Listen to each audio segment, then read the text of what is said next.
poder estar aquí, por permitirnos estar aquí. Hoy, esta semana, damos gracias a Jorge y al papá de Jorge, que gracias a él llegó no sé, un ventilador, un aire, no sé, y nos ayuda un poquitico a que no estemos tan asados aquí adentro. Bien, gracias porque hay personas que de una u otra manera nos ayudan, a veces sin pedirlo, pero gracias. Bien, hoy quiero que continuemos o hablemos. No sé si ustedes se acuerdan de que va a ser un poco difícil la pregunta, pero no sé si ustedes se acuerdan de qué estuvimos hablando o de qué hablamos eh, hace como un mes. ¿Se acuerdan nuestras dos últimas enseñanzas de qué fueron? ¿De qué hablamos?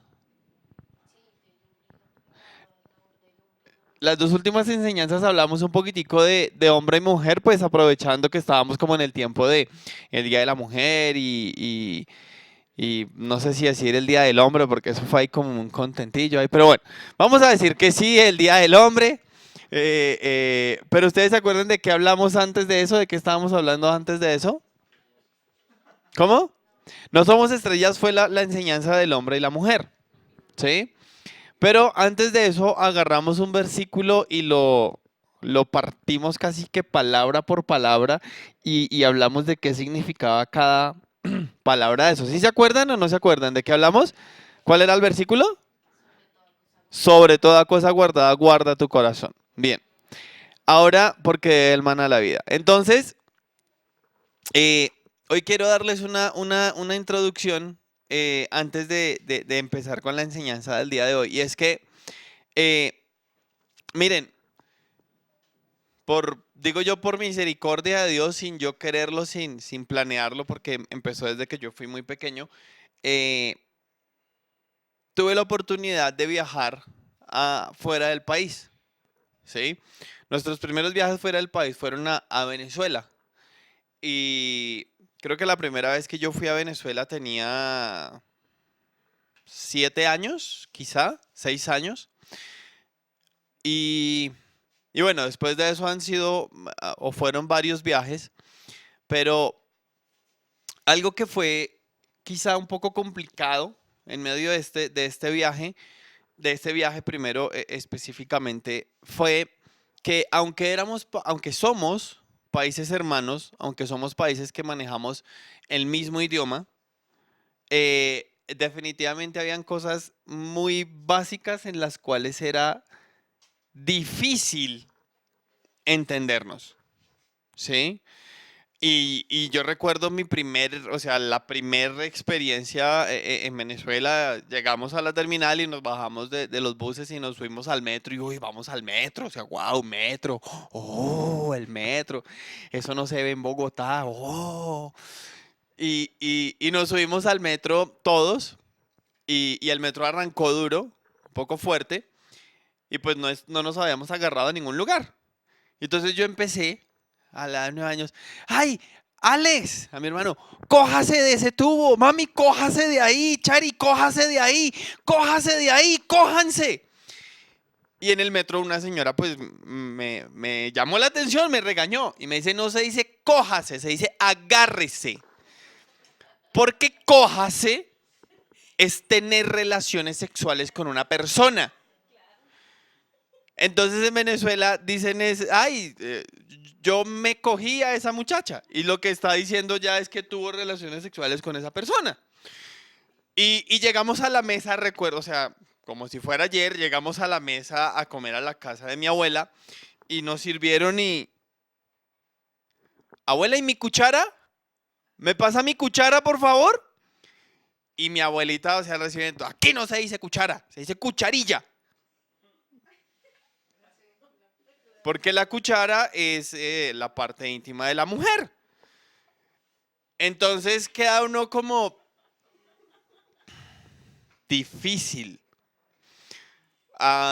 Pasaron años después y mi hermano me dice, negro, ayúdeme a pintar la casa. Y yo, bueno, vamos a pintarla. Entonces yo fui y voy a la ferretería y, sí señor, ¿qué necesita? Yo le dije, mira, necesito que por favor me regales un cuñete de vinilo. ¿Qué? Un cuñete, una caneca. No. A ver, ¿un balde? Grande. Ok, listo, ya entendí, listo. De vinilo. No, señor, no logro entender. Espere, venga, venga. ¿Qué es lo que necesita? Yo, vinilo, vinilo. No, señor, usted me puede decir qué es lo qué va a hacer con eso. Le digo, pues a ver, mi hermano vive en una casa y yo voy a pintar la casa. Ah, lo que usted necesita es un galón de caucho. Ok. Y miren, así ha sido en algunos de los países en los que Dios me ha permitido estar, en Ecuador, en Chile, en Venezuela. A pesar de que manejamos el mismo idioma, tenemos palabras y tienen palabras distintas para referirse a lo mismo. ¿Sí? El icopor es algo que solamente se conoce en Colombia como icopor. No se conoce en ningún otro país. Porque yo no sabía, pero el icopor, ¿ustedes saben por qué el icopor se llama icopor? Porque la empresa que lo empezó a fabricar aquí en Colombia le colocó era como la industria colombiana de materiales porosos. Y esa es la abreviación de ICOPOR, Industria Colombiana de Porosos. ICOPOR. Pero eso en Venezuela se llama anime o el yesca.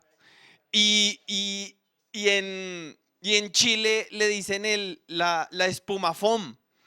Y en cada país, o sea, es súper complicado a veces entender. Nosotros le decimos maíz pira. En Venezuela le dicen cotufas. En Ecuador le dicen canguil. En Chile le dicen cabritas. Entonces, caramba, es difícil cuando usted tiene determinados años haciendo algo y que luego tener que acostumbrarse a que ese algo ya no es así. Ese algo ya no es así. Mm, en, en los últimos viajes que hice, aquí en Colombia, cuando uno sale a manejar, una señal de pare casi que es una sugerencia, ¿sí? O sea, es como si estuviera diciendo la señal de pare, si tú deseas, si tú quieres, para. Y, y pues como esa señal es como esa sugerencia, pues yo todavía no, bueno, sí, ya manejaba moto, pero no nos llevaba mucho tiempo manejando moto. Y, y pues uno no le pone como tanto cuidado. Y estuve en Estados Unidos y me dice el gringo, ¿quiere manejar? Digo, bueno. Y me soltó su camioneta para manejar. Y pues yo empecé a manejar y la mente está educada a otra cosa. O sea, mi mente no estaba educada como a buscar el pare y, ay, hay que parar, ¿no? O sea, el pare, entonces mi mente entendió si usted quiere, pare. Y yo seguí manejando. Claro, cuando el gringo que iba conmigo se dio cuenta que yo me iba a volar el pare. ¡Pare, pare, pare! ¿Usted qué está haciendo? ¿Qué le pasa? Usted no sabe manejar, por eso no le suelto el carro. Y yo, ok, lo siento, lo siento, lo siento. Y, y fue como para mí eso de decir, ok, no es una sugerencia, es una obligación. Hay que parar. Pero nosotros aquí, como les digo, nosotros aquí tenemos, es casi como un si quieres. Y cuando delante de nosotros va un conductor que respeta el pare, sí, pero este man sí, ¿dónde cree que está? ¡Muévalo! O sea, no está la cultura, porque no la tenemos. ¿Listo? Pero quiero que dejemos esa introducción ahí por un momento. Vamos a tenerla ahí por un momento. Y caramba, cuando hablábamos hace como 2 meses de Proverbios 4:23, dijimos, ¿se acuerdan de ese versículo que dice, sobre toda cosa que guardada, guarda tu corazón porque de él qué? Mana la vida. Ok, eso es Proverbios 4:23. Pero anoche estábamos estudiando algo, en los tiempos de estudio decíamos que cuando leemos un versículo es muy importante el entender el contexto de lo que ese versículo nos está enseñando. Y hay una palabra que en este versículo no sé si decir, me sorprendió, me llamó la atención y es la palabra Mana. Porque cuando decimos la palabra mana, ¿qué se nos viene a la cabeza? ¿Qué se le viene a la cabeza cuando escucha la palabra mana? Que brota, que sale, que crece, que nace. Pero ¿saben qué? Me di a la tarea de decir, venga, vamos a buscar la palabra mana. Y busqué la palabra mana y en ningún lugar tiene ese significado. Entonces dije, caramba, si no tiene ese significado, entonces ¿por qué está ahí? ¿En qué otro lugar de la Biblia encontramos la palabra mana? El maná. ¿Se acuerdan del maná? ¿Se acuerdan lo que era el maná? El maná, por allá en Éxodo 16, cuando la nación de Israel sale de Egipto y está en el desierto y no tiene nada que comer, Dios les da un alimento que cae del cielo. ¿Ese alimento cómo se llamaba? El maná. Ok. ¿Y qué tiene que ver ese maná con el maná? ¿Qué tiene que ver el maná con el maná? ¿Cuál era la tarea del maná con el cuerpo? Alimentarlo. ¿Cómo? Nutrirlo. ¿Qué más? Alimentar, nutrir, sostener. ¿Cómo? Hidratar. ¿Cómo? Satisfacer, hacer crecer, fortificar. ¿Listo? Ahora, si nos devolvemos un poquitico y miramos ese maná con el mana, reemplacemos estas 7 palabras en el versículo. Sobre toda cosa guardada, guarda tu corazón, porque de él se nutre, se crece, ¿cuáles otras dijeran? Se alimenta, se sostiene, se fortifica y se hidrata tu vida. Y tiene un poco más de sentido, porque lo que me está diciendo, palabras más, palabras menos, es, miren, el maná fue ese alimento que Dios le envió a los israelitas todos los días, porque fue el tiempo que estuvieron en el desierto. Mana, tiene que ver con sustento, crecimiento, alimento. Es decir, que la manera en la que usted eduque, cuide, guarde, proteja su mente o su corazón, a la larga será la manera en la que usted viva. Porque lo que usted empieza a tener adentro es lo que se refleja afuera. ¿Sí? Hace algunos días hablábamos con algunas personas, y perdónenme que no recuerde con quién, pero lo hablábamos con algunos y les decíamos, y hablábamos esto y decíamos, miren, hay conjuntos residenciales en donde todos los apartamentos son iguales. O sea, vacíos son iguales. Pero cuando entregan los apartamentos, después tú vas a ver el apartamento de cada persona y te vas a dar cuenta que cada apartamento es diferente. Pero no solamente porque, ay, es que este puso una mesa rectangular y este puso una circular. Ay, es que la nevera de este es Whirlpool y la nevera de aquel es ASEP. Es que la lavadora de aquel es Philips y la lavadora de aquel es LG. No, no estamos hablando de esa diferencia visual, sino quiero que miremos esa diferencia de ambiente que se percibe. Esa diferencia de que a veces entramos a algunas casas y decimos, como dicen por ahí, como dicen algunos, oiga, esta casa tiene como pegadilla, o sea, como que se amaña uno en esos lugares. Pero también hay otros lugares en donde uno entra y uno dice, "Ah, ya, me quiero ir". ¿Por qué? A pesar de que los apartamentos son iguales, a pesar de que los lugares son iguales. Porque yo pongo afuera, yo vivo afuera de la misma manera en la que estoy adentro. O sea, lo que hay afuera es un reflejo de lo que hay adentro. ¿Sí?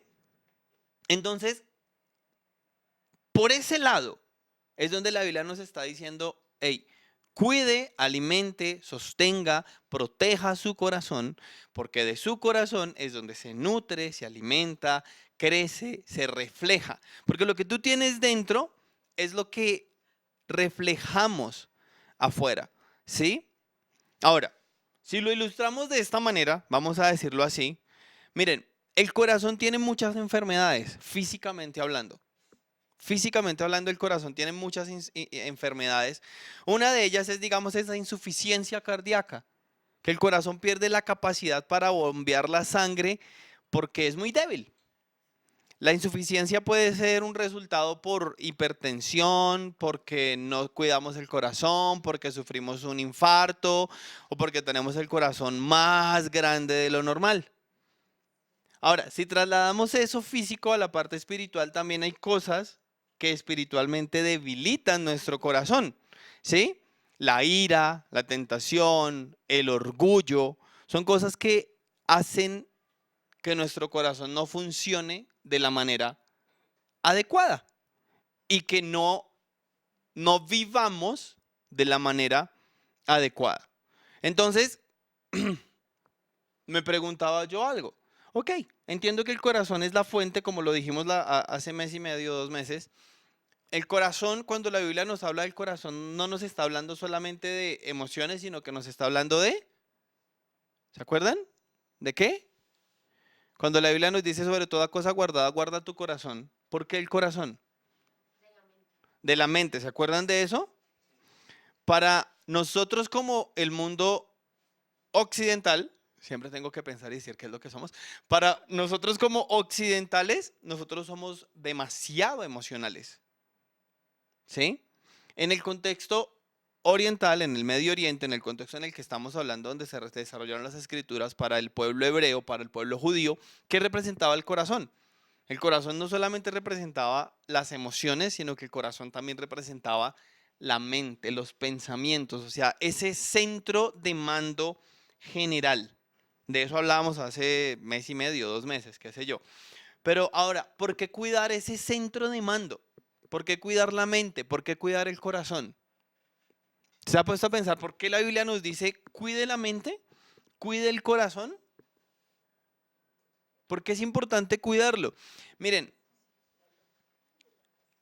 Joyce Meyer escribió un libro que todavía no lo he leído, pero, o sea, he escuchado, he visto videos, he mirado, o sea, no lo he leído completo, pero Joyce Meyer escribió un libro que se llama El campo de la batalla es la mente.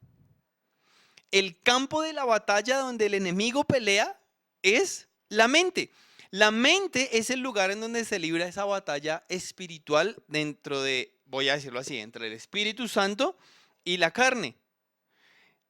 A mí no me gusta utilizar esta palabra, pero digo, el diablo, si el diablo sabe que controla nuestra mente, ¿qué va a controlar?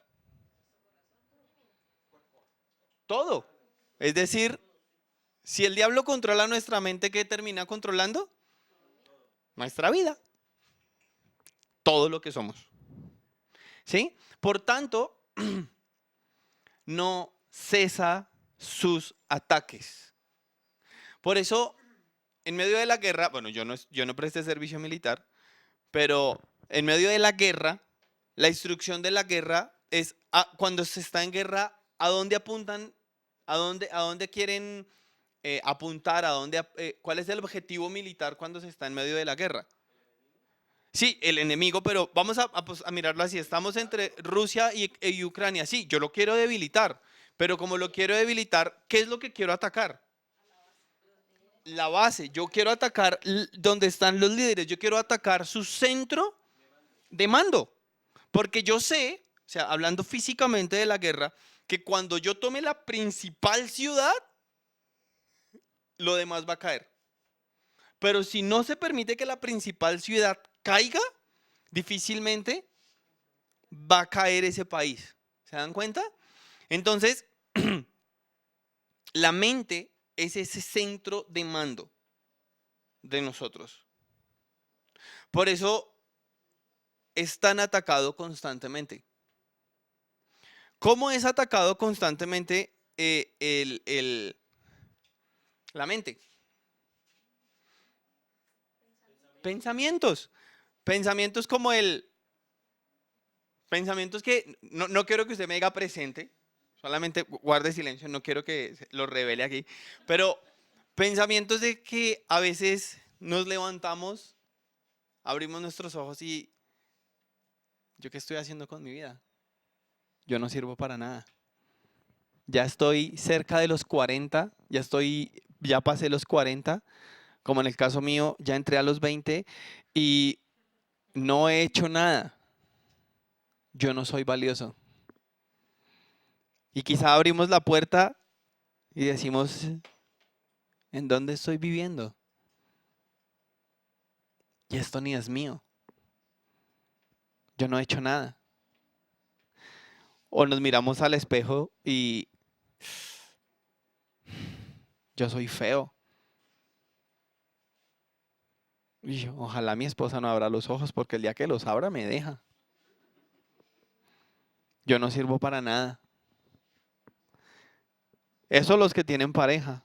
Los que no tienen pareja, yo me voy a quedar solo. Yo voy a ser el tío o la tía soltera. O a veces ese pensamiento cuando sentimos que hemos dado mucho en una relación, en un trabajo o en el aspecto familiar, y viene el pensamiento de, usted ya ha dado mucho, le están viendo la cara de pendejo, no de más. Usted es el único bueno. Usted está rodeado de personas ineptas, malas. Ese pensamiento de que viene a nosotros cuando quizá estamos pasando por momentos difíciles y, ¿sabes? No vale la pena hablar. Nadie lo va a entender. Usted nació solo y le ha tocado solo.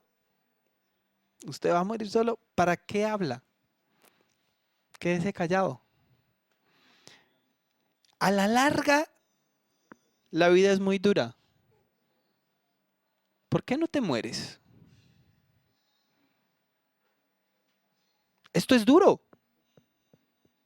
Y como la estás pasando, no es nada lo que se viene. ¿Por qué no se muere?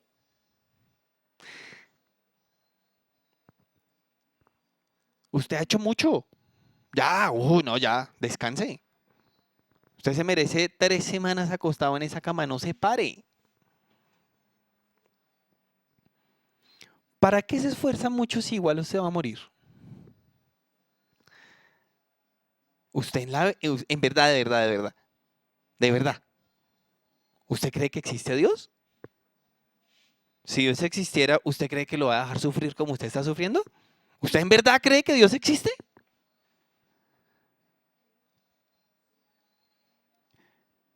Y quizás esas son unas de los pocos ataques que usted ha tenido que sufrir.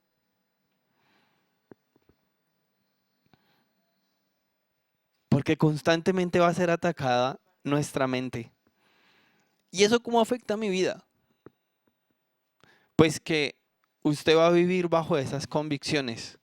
Amargado, solo, altanero.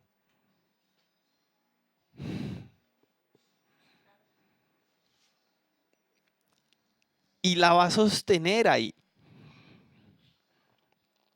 O sea, yo quiero ser sincero con ustedes. Que si por esta cabeza en alguna ocasión ha pasado el pensamiento de decir, esto es difícil, ¿por qué no me muero? Ha pasado. Ahora, que se haya sostenido ahí es otra cosa. Pero ¿qué ha pasado? Ha pasado.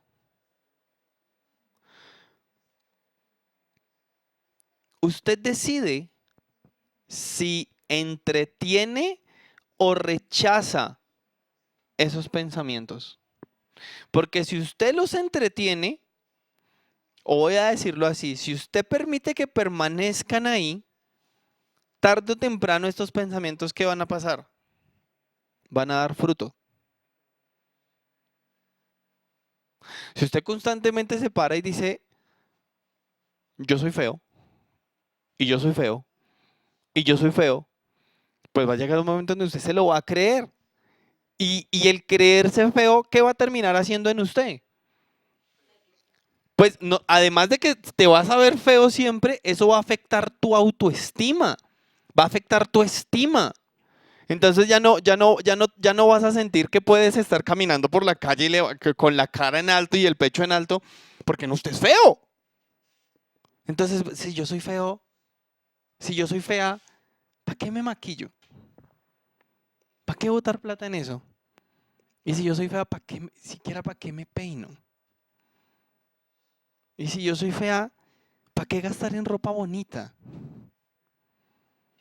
Y si yo soy fea, ¿para qué siquiera salir a la calle? Y si yo soy fea, nadie me va a ver. Entonces, si nadie me va a ver, pues me ahorro la tarea de tener que molestar a otros con mi presencia. Y un pensamiento, se dan cuenta cómo va escalando y aumentando y aumentando y aumentando. Y cuando estaba preparando esta enseñanza se me vino una palabra a la mente que yo creo que ustedes me van a entender.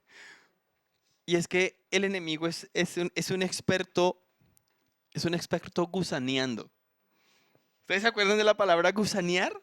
Yo recuerdo que en el colegio decíamos, es que aquí perdónenme, aquí el parcero le gusaneó la novia al otro. ¿Por qué? Porque el amigo aprovechó un momento en el que el novio no estaba al lado de la novia y agarró la novia y le endulzó el oído. Ay, ese man a usted no la quiere. Ese man no se la merece.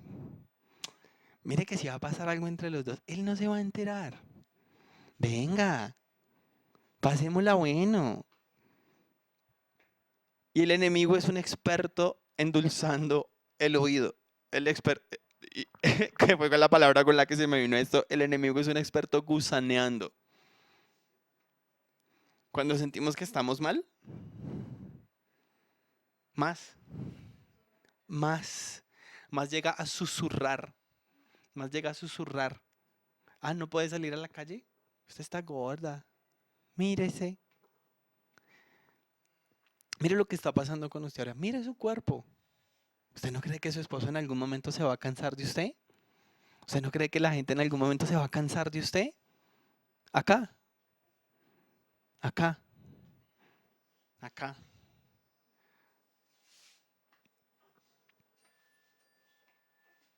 Ahora, ok, tengo que cuidar la mente porque la mente es ese centro de operaciones. Pero, ¿cómo cuido? ¿Cómo cuido las cosas? ¿Cómo cuido lo que está aquí? ¿Saben? En la Biblia hay una orden, una manera en la que nos dice mucho, cuídelo, y ella nos dice, enfóquese primero en cuidar lo que usted ve. Nuestros ojos son el canal que comúnmente es utilizado para despertar en nosotros pasiones que van en contra de la voluntad de Dios.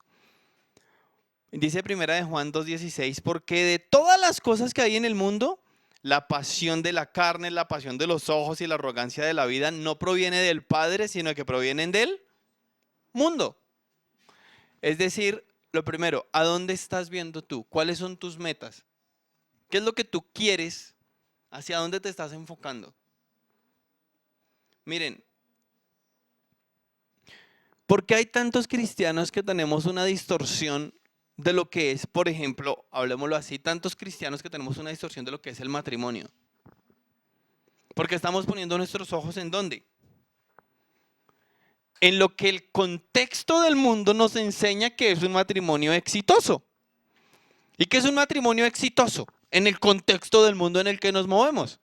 No, la mujer 90, 60, 90, rubia, ojos claros, adinerada, con su carro convertible y el esposo también con su carro y la casa de 300 metros cuadrados y todos felices y hoy, hoy, hoy, la risa y no hay problemas y la abundancia y entonces uno mira lo que venden y da uno la vuelta y mira y no, yo estoy mal. No, yo estoy mal. Porque ¿cuál es el estándar? ¿Cuál es el estándar? Y quizá hay mucha frustración porque estamos viendo lo que el mundo, son palabras que a mí no me gusta usar mucho, pero el contexto en el que vivimos nos muestra de lo que es ser exitoso. ¿Mm? Porque a veces se rompe tanto la sexualidad dentro del matrimonio. Porque lamentablemente la pornografía se ha metido tan adentro de la mente de hombres y mujeres en el mundo actual que yo espero eso. Uf, mejor dicho, mire eso, esas acrobacias, mire cómo dura, mire cómo... Y va uno a la intimidad de su esposo, de su esposa, y no es eso, es otra cosa. Entonces, cuidar en dónde estás poniendo los ojos. Ustedes se dieron cuenta cuando en Génesis 3 la serpiente le habla a la mujer. ¿Qué es lo que logra la serpiente cuando se para a tener este diálogo con ella? Convencerla. ¿Cómo? A manipularla. Y después del convencimiento de la manipulación en Génesis 3:6, ¿qué hizo la mujer? Dice, ¿cuál fue el objetivo de ese convencimiento, de esa manipulación? Dice, la mujer vio que el árbol era bueno para comer. Porque cuando permito que sea atacado el centro de pensamiento y el centro de mando, mi manera de ver las cosas va a cambiar. Va a cambiar. Miren, cuidar lo que usted ve es una manera. Pero otra manera en la que yo cuido mi mente es filtrar todo lo que está pasando frente a la voluntad de Dios. Romanos 12 dice, por tanto, hermanos, tomando en cuenta la misericordia de Dios, ruego que cada uno de ustedes en adoración espiritual ofrezca su cuerpo como un sacrificio vivo, santo y agradable a Dios. No se amolden al mundo actual, sino que sean transformados mediante la renovación de su mente. Y así podrán comprobar cómo es la voluntad de Dios buena, agradable y perfecta. Miren, la palabra clave aquí en este versículo es, ok, sí, vamos a tener que ofrecer nuestro cuerpo como un sacrificio vivo, agradable a Dios, que no me amolde al mundo actual, ok, sino que yo sea transformado mediante ¿qué?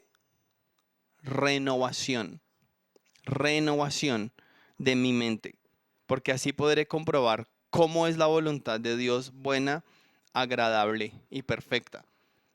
¿Saben por qué hablo de renovación? Porque, así como les dije cuando empecé a hablar, cuando me moví a otro país, lo que ese país estaba esperando de mí era que mi mente fuera ¿qué? Renovada. Que yo entendiera que en el momento en el que ponía un pie en ese país, ya no podía decir cójase de allá, porque eso significaba otra cosa. Ya no podía decir páseme la cuchara, porque no me iban a pasar una cuchara. Que mi manera de pensar tenía que cambiar. Que si iba a conducir un carro en los estados, iba a tener que respetar. Ya no era una sugerencia, era un detente. La última vez que estuve manejando, casi así estuve de estrellarme por no respetar un pare. Porque voy con es una sugerencia. Y los que van cruzando por el otro lado, no, ellos entienden que van seguros en su vía. Y estuve a esto de estrellarme en el carro con el que estaba manejando. Pero era, ¿por qué? ¿Saben por qué? Porque la renovación de la mente no es algo fácil. No es algo fácil. Y mucho menos cuando somos adultos. Mucho menos cuando somos adultos. Porque les quiero poner este ejemplo. Mi hijo, Aarón, él va a tratar de agarrar un celular y yo soy su papá. Le digo, no, no es edad para que tú agarres celular, bebé, lo siento, no. Ahora la pregunta que yo quiero hacerte es, ¿a ti quién te dice, no, Ani, ya mucho celular por hoy, venga para acá? No. Camila, no, mucho celular por hoy. Ay, pero qué, no me moleste, usted no es mi papá, no fastidie, es mi teléfono, déjelo ahí quieto. ¿Ya va a empezar a molestar? Usted es mi novio, no mi papá. Pare, pare. O sea, otra Camila, otra Camila. Pero seamos transparentes y seamos sinceros. ¿No nos cuesta trabajo esa corrección? ¿No nos cuesta trabajo esa corrección de siendo adultos? ¿A quién le rendimos cuentas? ¿Quién está renovando o quién está al control de esa renovación de lo que yo soy? Porque vuelvo y te lo repito, tú limitas a los otros. ¿Y a ti quién te limita?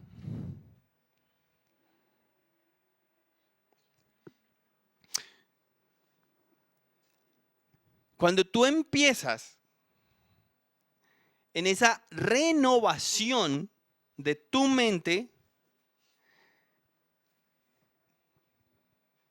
¿por qué es importante estar conectado con la palabra de Dios? Ya dijimos, ok, para la renovación de nuestra mente vamos a hablar de dos cositas nomás. La primera, cuiden dónde pone sus ojos. Listo, ya. Y la segunda, es la renovación estando cerca de las escrituras. ¿Por qué? Porque ahí hay enseñanza. De ahí fluye nuestra manera correcta de vivir. Miren, Deuteronomio, hay un verso en Deuteronomio que dice, y amarás a Jehová, y miren cómo vuelve y utiliza esta palabra, y amarás a Jehová tu Dios de todo tu corazón y de toda tu alma y con todas tus fuerzas. Y estas palabras que yo te mando hoy estarán sobre tu corazón. Y hay tres palabras claves que me gustan de este versículo. Primero, y las repetirás a tus hijos. Y hablarás de ellas estando en tu casa y andando por el camino y al acostarte y cuando te levantes. Y las atarás como una señal en tu mano y estarán como frontales entre tus ojos. Y las escribirás en los postes de tu casa y en tus puertas. Repetirás, hablarás y escribirás. Porque la tarea en la que usted y yo estamos es en la tarea de cambiar nuestra manera de pensar. Esa es la tarea en la que usted y yo estamos, en cambiar nuestra manera de pensar, en renovarla, renovar, que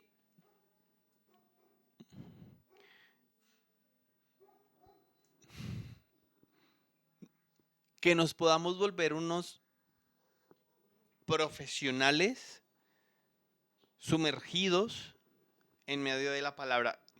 ¿Usted sabe por qué un profesional, o dentro de las cosas, por qué un profesional es profesional? Porque estudió, porque dedicó tiempo, porque se esforzó. Ok. ¿Cuántas horas? Entendemos que un profesional es un estudio, bueno, para decirlo así, estudio, aunque no todos los, hay muchas personas que son profesionales en algo sin haberlo estudiado, porque son empíricos, pero a lo que quiero ir, bien sea porque es empírico o porque es profesional de profesión de una universidad, ¿cuánto tiempo le toma a una persona salir profesional de una universidad? Son 5 años en la universidad. En promedio 5. Bueno, si no repite, si no tercerea ninguna. En promedio 5. Pero de esos 5 años, al año, ¿cuántos meses estudiamos? Al año, 8 o 9. De esos 9 meses que usted estudia, completico, digamos que usted estudia 5 horas. Entonces yo me puse a hacer la multiplicación. Si yo estudio 5 horas por 9 meses, los 5 días por 5 años, son más o menos unas 6.000 horas de estudio. Ojo, pero no estoy contando las horas que tú vas a tener que llegar a tu casa para hacer trabajos de. Que supongamos, vamos a hablar de esto, que si tú estudias 5 horas, digamos que tú haces trabajos por 4. Es decir, son 6.000 horas estudiando más 4.000 horas haciendo trabajos. Es decir, usted puede decir que usted es un profesional cuando invierte cerca de 10.000 horas estudiando o haciendo algo.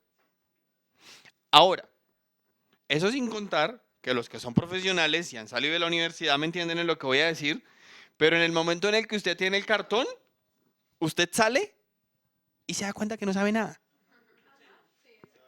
Sí, uno sale a aprender. ¿Sí o no? O sea, uno sale y uno dice, no, ya, o sea, del cartón. Y usted se para en, si es profesor, se para en un salón, si es contador, se para en una oficina de contadores, si es arquitecto en una obra, si es ingeniero en una obra. O sea, la profesión que usted tenga, pero usted se para y usted se da cuenta que le falta. Yo no debía haber capado esa clase. Y ahí te das cuenta que te hace falta mucho.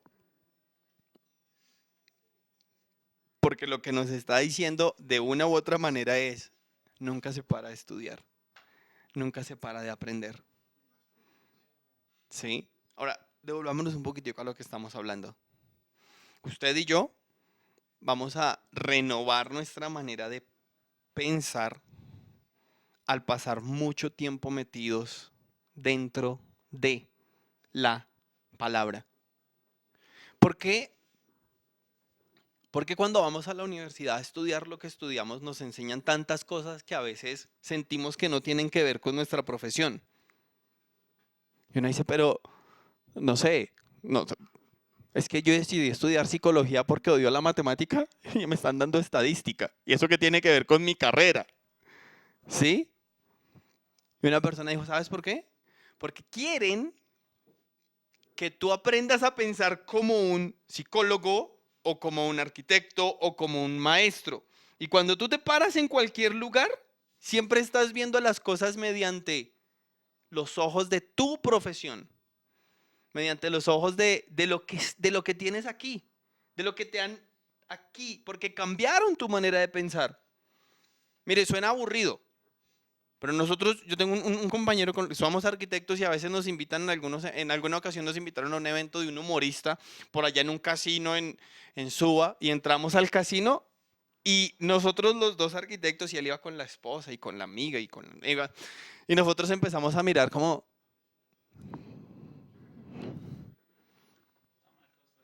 oiga, ¿se da cuenta la sensación de encierro que hay aquí? Ese cielo raso está muy bajo. Sí, y si hubiéramos puesto, yo hubiera puesto esto así, y mire esa columna puesta ahí, hermano, qué cosa tan, y mire ese piso, y mire esa alfombra, ya, pues si vienen ustedes, vienen a disfrutar, no mole. Porque siempre está eso aquí.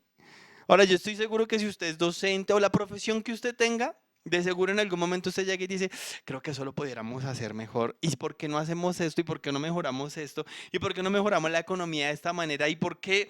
Yo sé que la casa es distinta, pero es que la casa también debe tener un orden contable. Y si metemos la contabilidad y las cuentas y no sé qué, y si se porque se cambió la manera de pensar. Ese es el objetivo de la escritura en nuestra vida. Que cambie nuestra manera de pensar. Es decir, que ese pensamiento de estima baja, de menosprecio, con miedo a intentar cosas nuevas, de estar aislado, de ser flojo, de menospreciar a otros, de ser callado, de tener pensamientos de muerte, de tener una pereza constante y de tener conformismo y vivir sin reglas, que todo eso pueda ser reemplazado y entender que si el mundo, que si el contexto, que si el momento te está diciendo tú no eres valioso, tú sepas que sí lo eres. Que si el contexto, que si la mente, que si la pereza, que si lo que estás enfrentando te está diciendo es que tú eres fea, yo sé que no lo soy. Quizá no estoy en mi mejor momento, pero no soy fea. pero no soy feo. Es que tú no sirves para nada. No, yo sirvo para mucho. Quizá no para lo que los demás esperan, pero yo soy útil. Ah, te vas a quedar solo. Yo no estoy solo. No estoy solo. Sé que no estoy solo. Que podamos mirar a los demás diciendo, él es valioso, son valiosos. Que podamos tener la capacidad de decir, tengo personas alrededor que me entienden y voy a ir a hablar y voy a abrir mi boca porque sé que me entienden. Que podamos decir, sí, la vida es difícil, es dura, pero así nos tocó a todos y así es la vida, sencillamente así es vivir. No me voy a quitar el privilegio de vivir. Que eh, sí, y igual voy a morir, sí, pero puedo dejar una huella. Puedo dejar una huella que va a trascender en la vida de las personas. Puedo dejar una huella en mis hijos, puedo dejar una huella en mi pareja, puedo dejar una huella en las personas que me rodean. Que, caramba, es distinto porque el plan que Dios tiene con cada uno de nosotros es diferente. Pero básicamente, para cerrar de lo que estamos hablando el día de hoy, es pensar simplemente en esto. ¿Qué está alimentando tu manera de pensar? ¿Qué lo está alimentando? Nosotros queremos que sea la palabra es de mucho tiempo, porque necesitamos ser transformados. Y por eso es importante la conexión constante con la palabra, porque vamos a entender que en medio de esa conexión constante hay transformación para mi vida. Hay transformación para mi vida. ¿Listo? Y quiero que dejemos hasta aquí la enseñanza de hoy.